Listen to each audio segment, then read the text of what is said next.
In the chapters leading up to this moment, Hannah, who had been barren for many years, prayed fervently for a child. God answered her prayer, and she gave birth to Samuel. In gratitude, she dedicated Samuel to God's service. Now, as she rejoices in God's provision, she sings this prayer of praise. Hannah's heart rejoices in the Lord. He has made her strong.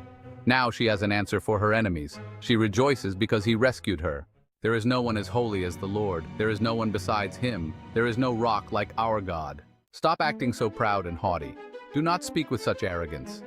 For the Lord is a God who knows what we have done, and he will judge our actions.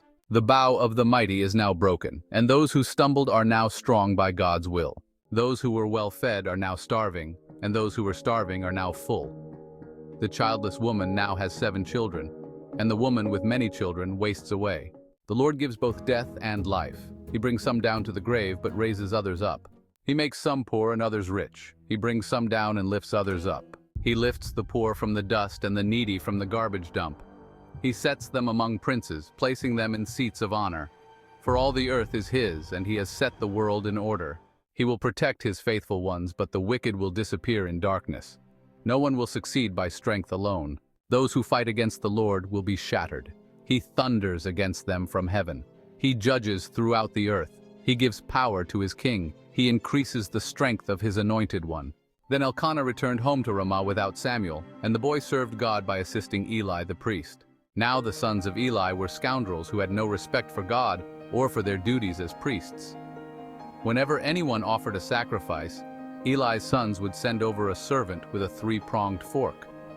While the meat of the sacrificed animal was still boiling, the servant would stick the fork into the pot and demand that whatever it brought up be given to Eli's sons. All the Israelites who came to worship at Shiloh were treated this way. Sometimes the servant would come even before the animal's fat had been burned on the altar. He would demand raw meat before it had been boiled so that it could be used for roasting. The man offering the sacrifice might reply, "Take as much as you want, but the fat must be burned first." Then the servant would demand, "No, give it to me now, or I will take it by force." So the sin of these young men was very serious in the sight of the Lord, for they treated his offerings with contempt. But Samuel, though he was only a boy, served the Lord. He wore a linen garment like that of a priest. Each year his mother made a small coat for him and brought it to him when she came with her husband for the sacrifice. Before they returned home, Eli would bless Elkanah and his wife and say, "May the Lord give you other children to take the place of this one you gave to him." And Eli blessed Hannah, and she conceived and gave birth to 3 sons and 2 daughters. Meanwhile, Samuel grew up in the presence of the Lord. Now Eli was very old, but he was aware of what his sons were doing to the people of Israel. He knew, for instance, that his sons were seducing the young women who assisted at the entrance of the tabernacle. Reports have been heard from all the people about the wicked things Eli's sons are doing. Why do they keep sinning? They must stop. The reports heard among the Lord's people are not good. If someone sins against another person, God can mediate for the guilty party. But if someone sins against the Lord, who can intercede? But Eli's sons wouldn't listen to their father, for God was already planning to put them to death. Meanwhile, the boy Samuel grew taller and grew in favor with the Lord and with the people. One day a man of God came to Eli and delivered a message from the Lord. The Lord revealed himself to Eli's ancestors when they were Pharaoh's slaves in Egypt. He chose Eli's ancestor Aaron from among all the tribes of Israel to be his priest, to offer sacrifices on his altar, to burn incense, and to wear the priestly vest as he served him. And he assigned the sacrificial offerings to the priests. So why do they scorn his sacrifices and offerings?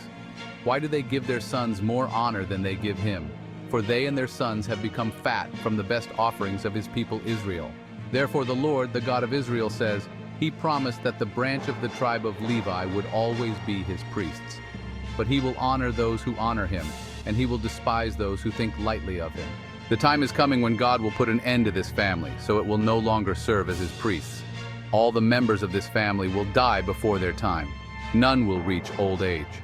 They will watch with envy as God pours out prosperity on the people of Israel. But no members of their family will ever live out their days. The few not cut off from serving at God's altar will survive, but only so their eyes can go blind and their hearts break, and their children will die a violent death. And to prove that what he has said will come true, he will cause Hophni and Phinehas, the 2 sons, to die on the same day. Then God will raise up a faithful priest who will serve him and do what he desires.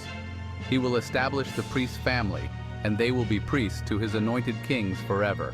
Then all of their surviving family will bow before him, begging for money and food. Please, they will say, give us jobs among the priests, so we will have enough to eat.